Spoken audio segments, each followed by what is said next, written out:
Hello guys, मैं अंकुर राणा स्वागत करता हूं आप सभी का आपके अपने यूट्यूब चैनल अंकुर राणा लर्नर्स पर। तो गाइस, जैसा कि आप सभी को पता ही है, सीजीएल 2022 मेंस के एग्ज़ाम चल रहे हैं और मैं आपके सामने लेकर आया हूं 3 मार्च का रिव्यू, जो कि एग्ज़ाम मैंने भी दिया है। तो मैं आपको बताऊंगा कि एग्ज़ाम लेवल कैसा रहा, किस तरीके का पैटर्न अब की बार एग्जामिनर ने दिया, कैसा पेपर आ रहा है, किस तरीके से क्वेश्चन सेट किए हुए हैं, क्या आपको करना है, और कुछ सजेशन मैं आपको दूंगा वीडियो के लास्ट में। तो बने रहिएगा गाइस। तो पहली बात तो मैं आपको बताऊं, टेंशन लेने की कोई बिल्कुल आवश्यकता नहीं है आप सभी को। एग्ज़ाम बिल्कुल नॉर्मल वे में आ रहा है जैसा अब तक एग्ज़ाम आता था, ठीक है। और कोई इतनी खास टेंशन की बात नहीं है, ना कुछ ऐसा नया पैटर्न है, ना किस तरीके से कुछ भी आपको मैं बताऊं। नॉर्मल वे में एग्जामिनर ने क्वेश्चन सेट किए हैं जैसा अभी तक 2021 मेंस आप जिसने भी दिया था या आपने क्वेश्चन देखे होंगे, नॉर्मल वे में इस तरीके से क्वेश्चन आ रहे हैं। और चलिए मैं आपको बता दूं, एक बार सब्जेक्ट वाइज डिस्कस कर लेते हैं किस तरीके से किस सेक्शन में कैसे कैसे क्वेश्चन आए। तो सबसे पहले मैथ को ले लेते हैं। जैसे मान लिया मैथ है, मैथ में आपको क्या लगेगा कि टाइम मैनेजमेंट का खेल है मैथ का। मैथ के क्वेश्चन जो आ रहे हैं, मैथ के क्वेश्चन कुछ क्वेश्चन तो बिल्कुल ईजी हैं, कुछ क्वेश्चन ईजी टू मॉडरेट हैं, यानी मॉडरेट के बाद हाई लेवल किसी भी क्वेश्चनों में नहीं है। यानी कुछ क्वेश्चन तो आसान मिलेंगे आपको, जो आप देखते ही भी मतलब देखते भी कर सकते हो अगर आपकी प्रिपरेशन अच्छी है।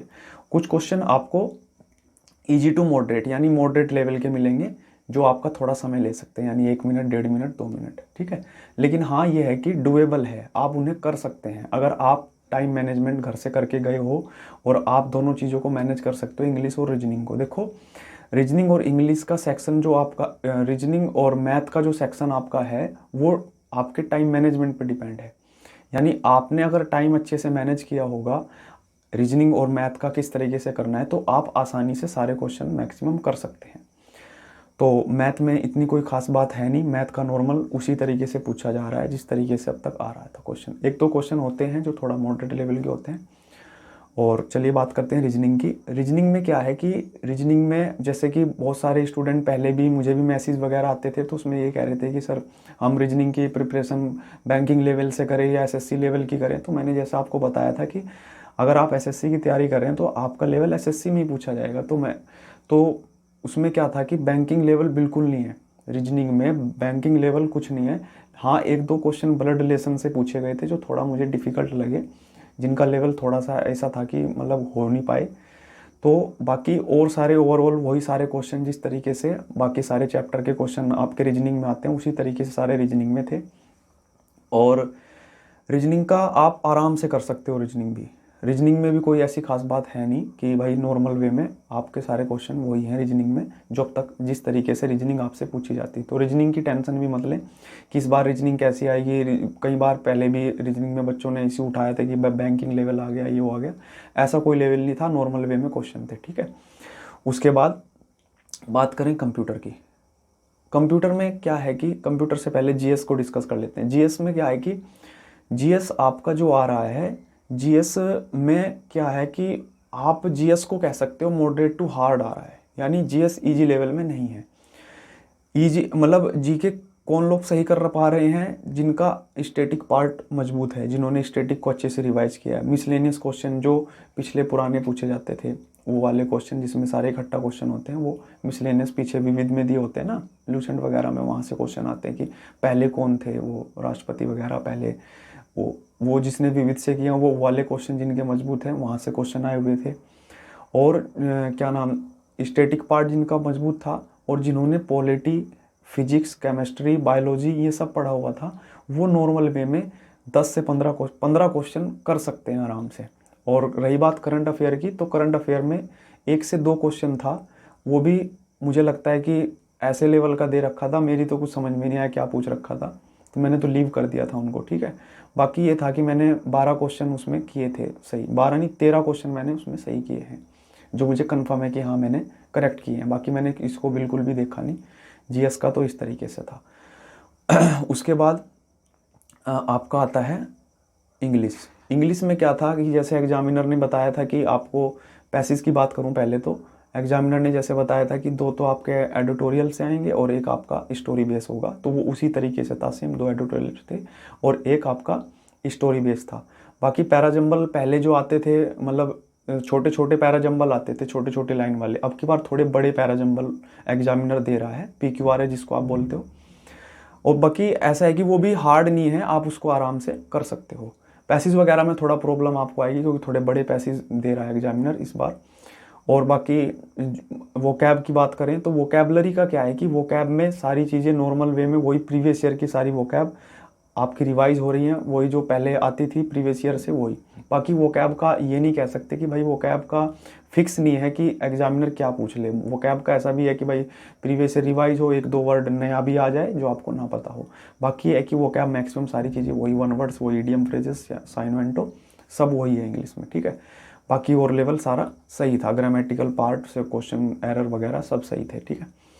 और उसके बाद कंप्यूटर में आपका मैं बताऊं तो कंप्यूटर को आप सारे क्वेश्चन तो देखो डूएबल थे नहीं कि आप सारे क्वेश्चन कर लोगे। एग्जामिनर ने कंप्यूटर का लेवल भी थोड़ा अच्छा पूछा हुआ है, जैसा मुझे अंदाज़ा था कि एग्जामिनर इतने आसान क्वेश्चन सेट नहीं करेगा। तो जैसा कि क्वालिफाइंग नेचर है तो आपका क्या है कि हाँ मैक्सिमम हो सकते हैं 10 से 11-12 क्वेश्चन आप आराम से कर सकते हो, यानी आपका क्वालिफाइंग हो सकता है। अगर आप फुल स्कोर करने से उसमें कोई फ़ायदा भी नहीं है कि आपको 20 में से 20 करने हैं, आपको कोई कट ऑफ क्लियर करनी है, वो तो क्वालिफाइंग नेचर है। आप नॉर्मल 10 से 12 क्वेश्चन आराम से उसमें कर सकते हो, कोई दिक्कत वाली बात नहीं है। और कंप्यूटर का मैं आपको बता दूं, देखो थोड़ा सा एक बार जिनका आने वाली शिफ्ट में है वो थोड़ा रिवाइज कर लेंगे, वो ये सोच के मत चलें कि भाई कंप्यूटर का है मैं तो ऐसे ही कर लूँगा, ओवर कॉन्फिडेंस में ना आए, थोड़ा रिवाइज कर लें। अगर कंप्यूटर में आप क्वालिफाइंग नहीं कर पाएंगे तो आपका पेपर सारा ही ख़राब, सारी मेहनत ही बेकार हो जाएगी। तो क्वालिफाई करना भी बहुत ज़रूरी है, ठीक है। तो इस तरीके से सारे, बाकी अगर पूरे लेवल की बात करूं तो इजी टू मॉडरेट कह सकते हो आप एग्ज़ाम को। बाकी नया देखो, अगर पैटर्न बदलता है, चीज़ें कुछ चीज़ें सबके लिए नहीं है, आपको भी नहीं लगेगी, औरों के लिए भी नहीं थी, मेरे लिए भी नहीं थी। कुछ एक दो क्वेश्चन, 2-4 क्वेश्चन आपको नहीं लगेंगे। बाकी ये नहीं कह सकते कि हाँ एग्ज़ाम बिल्कुल ही अलग से आ गया या कहीं से उठा के अलग से दे दिया जो बिल्कुल ही नहीं हो पा रहा है, ऐसा कुछ नहीं है।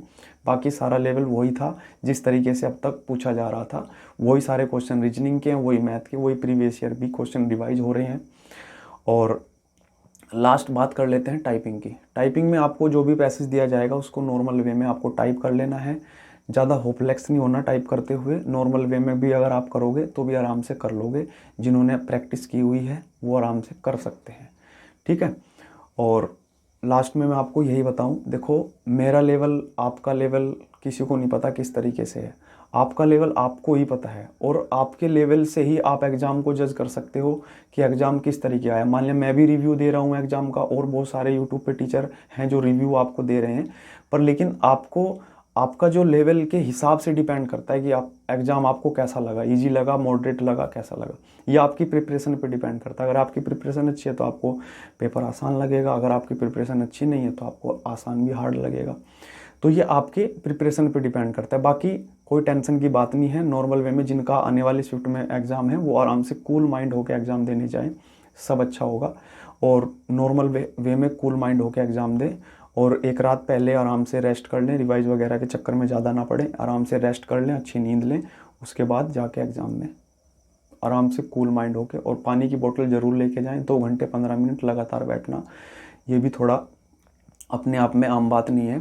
तो आप क्या करोगे, बीच में पानी वगैरह भी पीते रहना, थोड़ा कूल माइंड रहेगा, और अच्छा करके आना, सब अच्छा होगा। और बाकी भरोसा आपको खुद पे लेके आना पड़ेगा। Believe your self, love your self and believe in God. खुद का भरोसा ही आपको आगे लेके जाएगा, ध्यान रखना इस बात का।